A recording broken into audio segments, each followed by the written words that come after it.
पीक विमा घोटाळा 5,000 कोटींचा, कृषी मंत्र्यांनी चर्चेला यावं, आमदार सुरेश धस यांचा आरोप. तर परळी पॅटर्न धाराशिव मध्ये राबवला जात असल्याचा कैलास पाटील यांचा आरोप.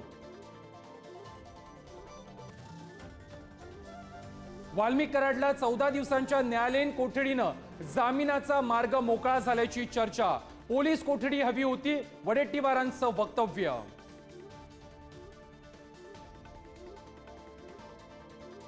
मराठी माणसावरील अन्यायाविरोधात अॅट्रॉसिटी कायदा करा.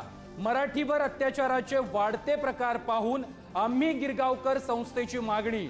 रस्त्यावर उतरण्याचाही इशारा.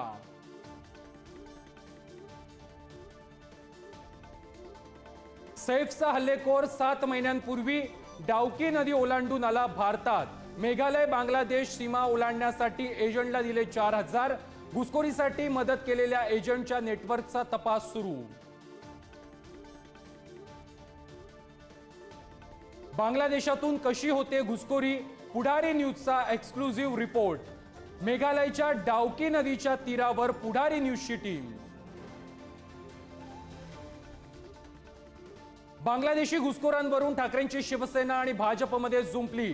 घुसखोरीला केंद्र सरकार जबाबदार, आदित्य ठाकरेंचा आरोप. तर ममता दीदींना धुडकवा, शेलारांचा पलटवार.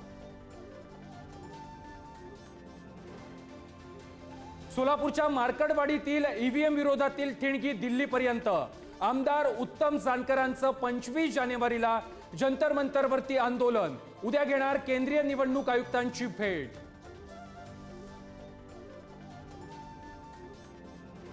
पुण्यामध्ये कार फोडून 10.5 लाखांची रोकड लंपास.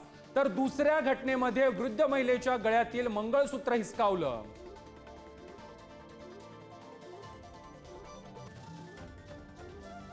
नाशिकमध्ये बिल्डिंगमधील पार्किंगच्या वादातून एकाचा मृत्यू.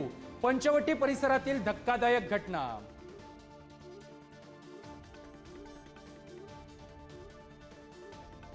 नागपूरमधील फोल्डिंग हेल्मेटच्या संशोधनाला मिळालं पेटंट. आता बॅग आणि डिकीमध्येही ठेवता येणार 2-2 हेल्मेट्स. लवकरच कंपनी सोबत करार.